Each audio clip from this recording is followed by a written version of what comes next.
everybody, good morning and welcome back to my channel. It's Sunday. It's really kind of cloudy outside. It's raining. It's been raining for the last 2 days, so I figured I had a little time to put a short little video together about something that's been on my mind for the last couple of days. It really is kind of funny, but it's been on my mind, and I figured the best way to get it out of my mind is basically talk about it, so I decided to make a little video.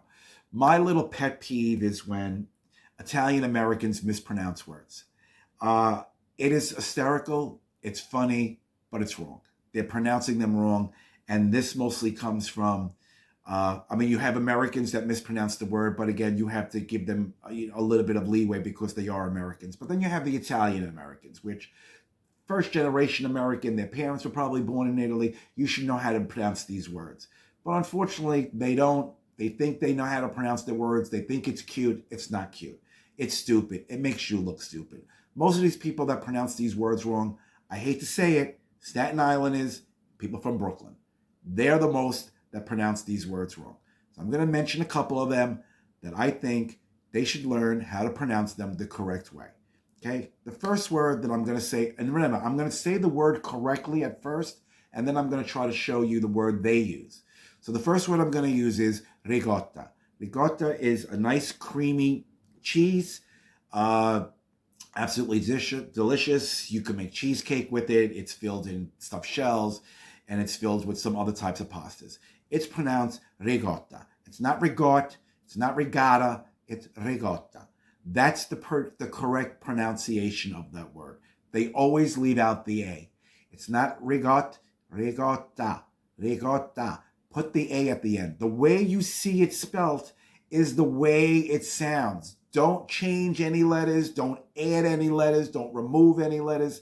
Say it the way you see it. The next word that really, really gets to me is when people mispronounce this word.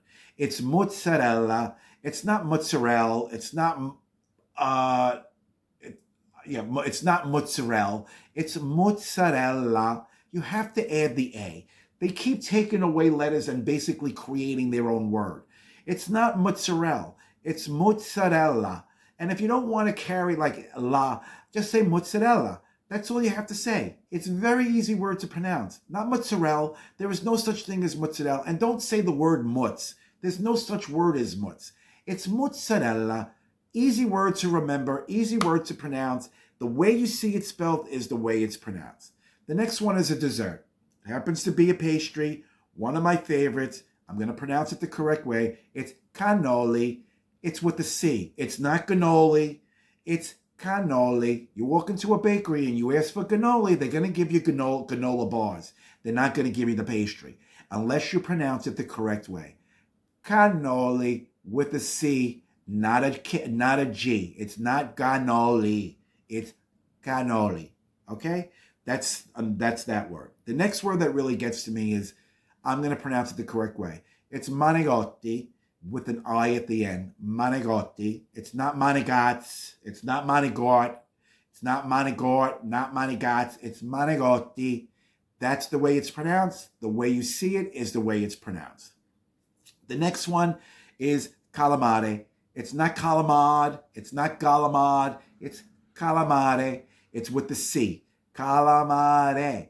Okay? I'm going to put these words up in the correct spelling when I put this video together. Calamari. That's the correct pronunciation of the word. Another thing that really kind of annoys me, it doesn't really, well, yeah, it does kind of annoy me. They made up this word. They made up this little phrase. There is no such phrase. People don't use it in Italy. Only psychopaths use it in America, especially the Italian Americans. There's no such thing as Abid. There is no such word, Abid. What are you trying to say? You want pizza? Say pizza. I want pizza. I want a slice of pizza. I want to order a pizza pie. What the hell is Abid? I heard this growing up mostly from people who just decide to make up their own words. I never used the word. I never used the phrase. There's no such saying. Abid. It's pizza. I want pizza. I want a slice of pizza. Not Abid. Doesn't exist. It's a made-up phrase. The next one is one of my favorites. It happens to be pronounced gnocchi. Okay, very easy word, gnocchi. I think a lot of people get confused because they see the G in the front, which happens to be silent, so they pronounce it gnocchi. There is no such thing as gnocchi. It's gnocchi. That's exactly where I'm going to put the correct spelling. There are two C's in the word. Make believe the C's are K's. It'll help you pronounce the word correctly. Gnocchi. Okay, so people get confused. The next word is prosciutto. Prosciutto. It's not prosciutto, not prosciutto. It's prosciutto. Put the O at the end. Prosciutto, not prosciutto. What the hell is prosciutto?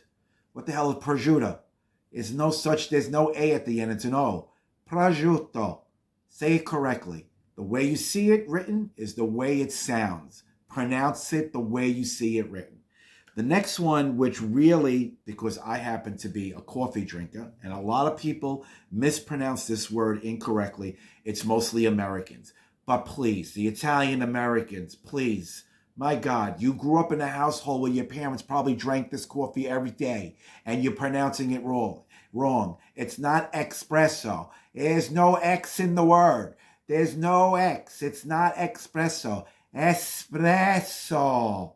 Espresso is the word, not espresso. My God, I can understand Americans maybe mispronouncing the word, but Italian Americans, please, espresso. Do you want a cup of espresso? What the hell is it? I'll have espresso, but I'm not going to have espresso. There's no such word. Espresso. The way you see it written is the way it sounds. The next one is one of my favorite cold cuts. It happens to be called mortadella. Beautiful cold cut. It looks like a big piece of bologna, but it's got cheese inside.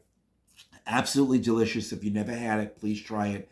It's the oldest cold cut in the world, and the Romans invented it. It's the very first cold cut ever, and it's called mortadella, not mortadelle or mort, whatever. It's mortadella. That's the way it's pronounced.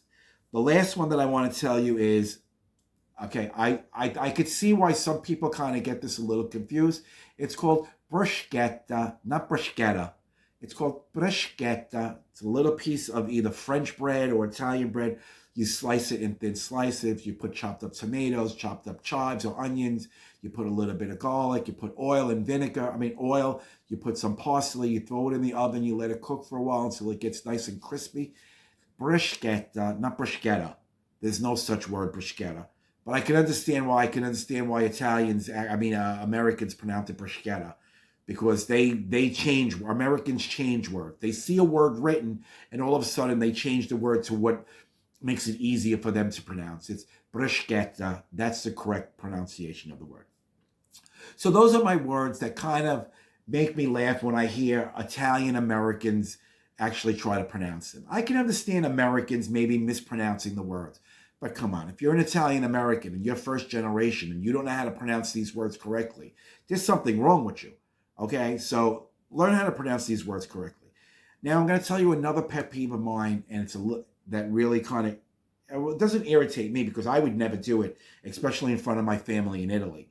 Never, ever, ever, sacrilege, never break your spaghetti and throw it in the water, in boiling water. Spaghetti goes in whole, regardless. Spaghetti, fettuccine, linguine, any kind of long pasta, never break in half to throw in boiling water. It is sacrilege. Italians will be turning over in their grave if you do this.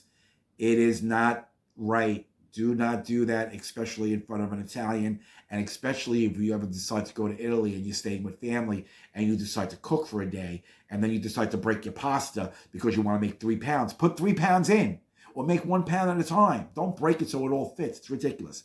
Only one time you can break spaghetti. Spaghetti, fettuccine, and angel hair or linguine. Only one time you can break it in little pieces. When you're making pasta Patan, which is pasta with potatoes, which I make. I'm going to do a recipe on that. I make mine sometimes with provola, which happens to be smoked mozzarella. And I also make it with Parmesan cheese, the grind of the cheese. I'm going to make a video on that and show you how you make that. It's the only time you break long spaghetti, any type of long spaghetti, because you want little pieces. Nowadays, you can go into a store and you can actually buy a bag of mixed pastas. Little bits and pieces of leftover mixed pastas you can buy in a bag, so there's no need to break spaghetti anymore. But me, what I do, because there's only two of us, I don't make a whole pound for me and my husband. I make a little bit that I'm going to use for the day, and sometimes I get a little bit of spaghetti left over. You know what I do? I break them into little pieces and put them in a Ziploc bag with all the leftover little pastas that I have left over. And I make my own mixed bag when I make my pasta Patan. So that's what I do. Now, another thing that someone asked me just recently, how do you eat spaghetti? How do you eat spaghetti? How do you eat any kind of long pasta, whether it's linguine, whether it's fettuccine, whether it's angel hair, whether it's thin spaghetti, whether it's thick spaghetti? There are two ways that you can eat spaghetti, okay? Number one, the older generation, I happen to be included with, when I say the older generation, I'm talking about my parents, my grandparents, but because I'm 63 years old, I'm at the end of the older generation, so I do eat my spaghetti that way sometimes. You use a spoon. So basically, you use your fork to twirl it on the spoon, and you can put the whole thing in your mouth. Or the newer generation, which is the younger generation today, basically don't use a spoon. They just basically twirl it on a fork, put it in your mouth, and you soak up the rest of the spaghetti. There is no wrong or right way. You can do two. You can do the old way, you can do the new way. I sometimes use a spoon. I sometimes opt out and not use the spoon. So I eat my pasta two ways, my spaghetti two ways. One thing you should never do when you are handed a plate of spaghetti, whether it's at home, whether it's in a restaurant, or when you go to Italy and you're going out to eat and they hand you a knife and you order spaghetti and they give you a nice plate in front of your table. Never cut your spaghetti with a knife on your plate. Sacrilege. The waiter will look at you like he wants to throw you out. You basically destroying his meal. Pick up a spoon and a fork, or pick up just the fork. But never take a knife to your spaghetti when it's on a plate. Never. You want to take a knife to a meatball? That's fine. A chicken cutlet? That's fine. Eggplant? That's fine. Spaghetti is a no. Never take a knife to spaghetti. Twirl it on your fork, put it on your spoon, put it in your mouth, twirl it on your fork, put it in your mouth, slurp up the rest, but never, never a knife. I feel better. I got that all off my chest. I wanted to let you know what I thought about certain words that I see Italian Americans making a mistake on. I'll give a little bit of the doubt to the Americans that don't know how to pronounce them that well, because they're Americans and their generation basically are Americans, or maybe their generation comes from France, or maybe they come from England, or maybe they come from Ireland. So I'm going to give them the benefit of the doubt.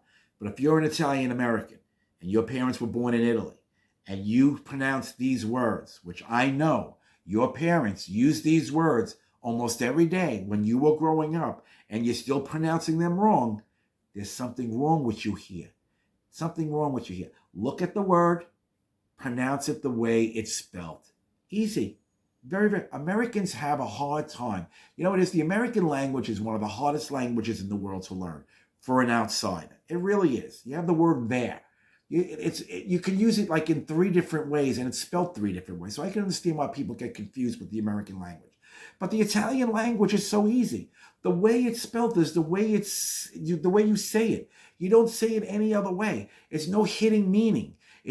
That one word means one thing. And that's it. Regotta, not regot. Mozzarella, not mozzarella. Okay? Cannoli, not cannoli. The way you see it written is the way it's pronounced. I got that off my chest. I just had to let some people know. So, for all you Italian Americans out there, please try to say the word correctly. If not, you're only making a fool out of yourself when you go into a restaurant or a bakery or you're in front of your Italian friends and you're using the word. They're going to look at you like, what's wrong with this boy?